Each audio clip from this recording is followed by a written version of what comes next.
Perfect.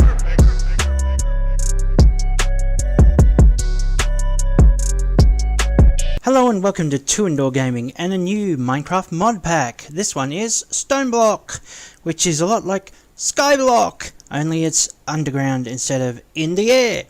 You start with not much at all, and you can make yourself a wonderful dwelling place, such as is demonstrated on this beautiful title page. So, without any further ado, let's get into it, and I will skip to when the action starts.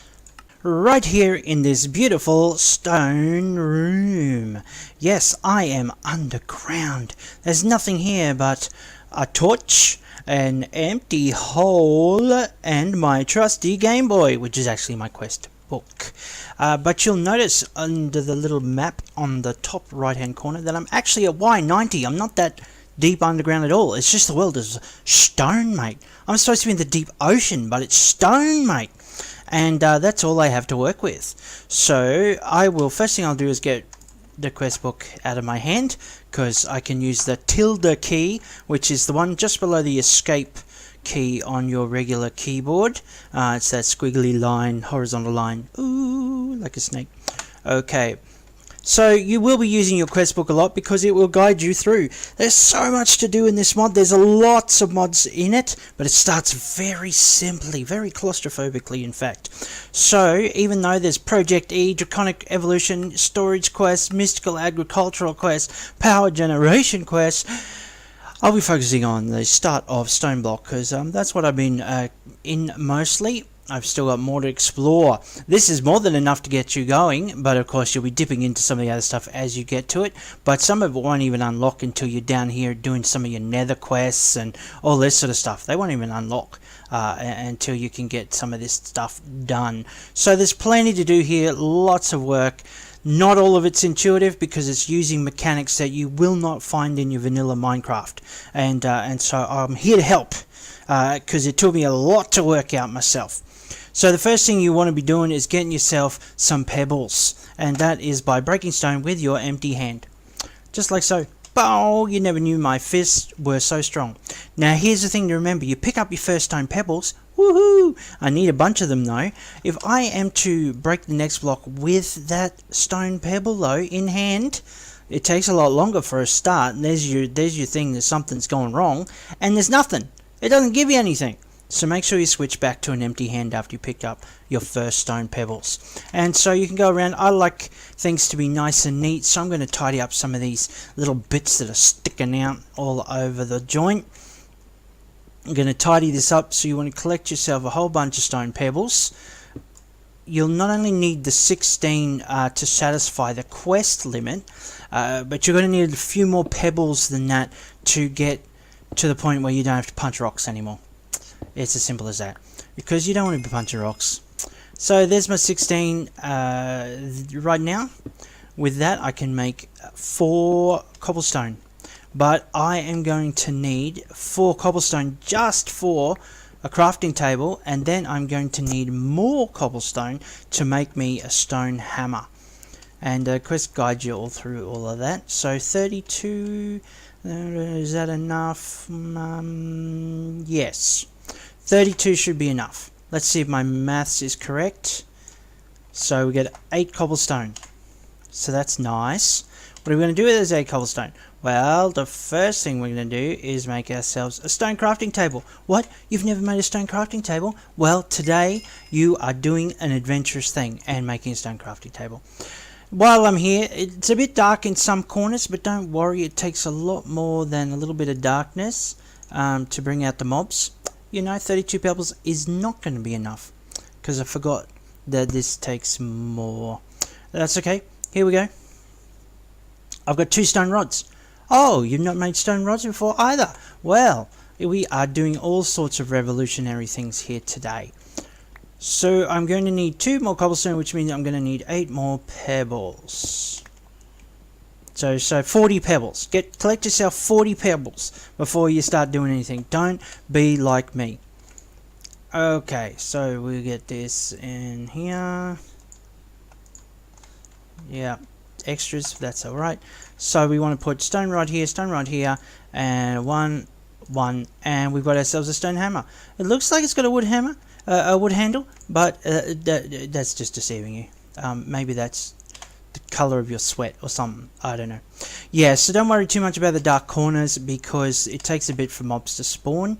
There's actually a quest for getting up mob drops, and you'll have to make yourself a nice dark hidey hole just so they will spawn. So don't stress too much. By the time you're sort of big enough to really want some light so you can see what you can doing, you will have access to coal, and you can put a whole bunch of torches around coal and wood. Okay, so see there, now we've got some cobblestone.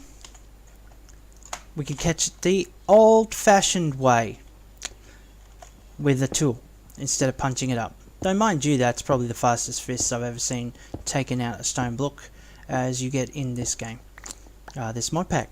So we've got some cobblestone, so we can check our quest line. Now every item, every quest reward seems to be a loot chest. You know, like, ooh, I might get something really useful. It's not actually likely. Most of the rewards you get from the loot chest are sort of, they're a lot further in-game materials. If you're lucky, you might pick up some epic bacon, which will help you not have to worry too much about chasing down food too early. Maybe a diamond furnace is also handy, but mostly it's end game stuff, or at least deep game stuff. So our next quest is to get dirt. Where do we get dirt in stone? Well, that's where a hammer is. You punch some stone and you get cobblestone, right? And then what happens if you punch cobblestone? You get gravel, of course, and if you keep punching that gravel because you've got anger management issues, you're going to get some dirt. Keep punching that sand, keep punching that dust. All useful elements. It just takes a little bit of work and yeah, a little bit of aggro. I'll show you what I mean. So we go one, do. So we've got cobblestone here. Now if I break it up, this one, we've now got gravel.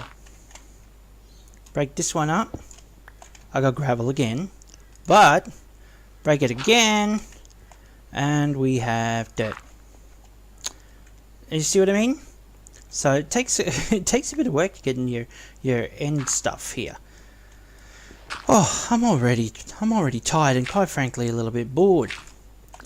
But I'll show you how to swiften. Is that a word? Swiften? Make the process swifter. Yeah, that's probably a smarter way to say it. Okay, so there's the gravel. And there's the dirt. You're following me here? After the dirt is the sand. And then after the sand is the dust, which looks very similar to the sand, but it's slightly different. So there we go. There's what the hammer can do. You can bash it down to the nub, down to the very dust, fine elements of stone. So this is how you get some of those early materials. Now to satisfy this quest, I think it's 10 dirt. Yeah, 10 dirt. Oh, so you can think, okay, 1, 2, 3, 4, 5. 1, 2, 3, 4, 5. Now, I can go through and beat these up individually, but here's something that will save you a bucket load of time and boredom. Press escape, go to your options, controls. Now, there's a lot of controls in here because there's a lot of mods, so you can go looking through all of that, or you can use this little search here. Just type in excavate. This is the one we want.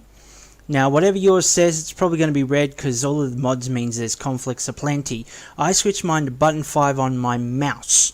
So I've got one of those gaming mice that has extra buttons on the side, so I can just use my thumb. Because the keyboard is very crowded with all different commands and, you know, nothing intuitive. No letter that's intuitive was sort of free. So I put it on my mouse instead. Excavate. Do it. Find a key that you can reach easily because you will be using this a lot. So to change that or break the conflict or whatever. Once you've done that, excavate, go back to your game. Now, if I hold, for me, that mouse button and then break the block, boom, it does a lot. It utilizes the excavate mechanic. Lot faster.